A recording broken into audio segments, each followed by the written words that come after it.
নমস্কার আমার হিন্দু ভাই ও বোনেরা। কিছুদিন ধরে বাংলাদেশে হিন্দুদের উপর যে অত্যাচার হচ্ছে, ওই অত্যাচার দেখে এখন আমি বুঝতে পেরেছি যে আমার ঠাকুরদাদা, আমার ঠাকুরমা কেন নিজের ভিটা বাড়ি ছেড়ে ভারতে এসে শরণ নিয়েছিল। হিন্দুদের উপর এই অত্যাচার দেখে আমার মনের ভিতর শুয়ে থাকা ওই বিপ্লব জেগে উঠেছে আজ। তাই হাতে কলম নিয়ে লিখে ফেললাম একটি ছোট্ট কবিতা। আমার এই কবিতা গোটা বিশ্ব জুড়ে যত হিন্দু ভাই ও বোনেরা আছে তাদেরকে আমি সমর্পিত করলাম। জাগো জাগো, আজ হিন্দু জাগো, মাতৃভূমির সুসন্তান জাগো। ওই দেখো ডাকছে বাতাস, সবুজ শ্যামল আর নীল আকাশ। চারিদিকে শুধু হাহাকার, স্ত্রী পুরুষেদের চিৎকার। হিন্দু কেন আছো শুয়ে, গেল লোহিত রবি উদয় হয়ে।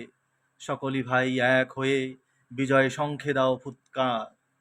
তুলে ফেলো সব পথের কাঁটা, তব সুরে গাও বীরগাথা।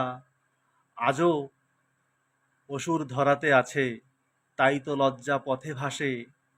ঘরের স্ত্রী কমলিকা, তুমি সজ দশভুজা।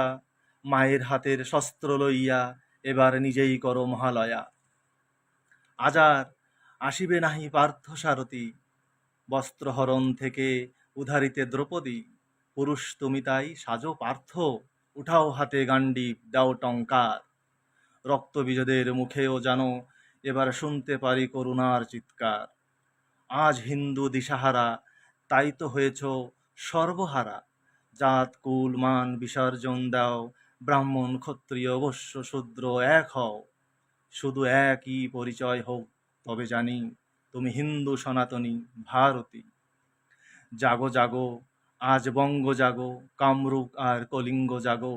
কাশী মথুরা কাশ্মীর জাগো, বিন্ধ্য সৌরাষ্ট্র পঞ্জাব জাগো।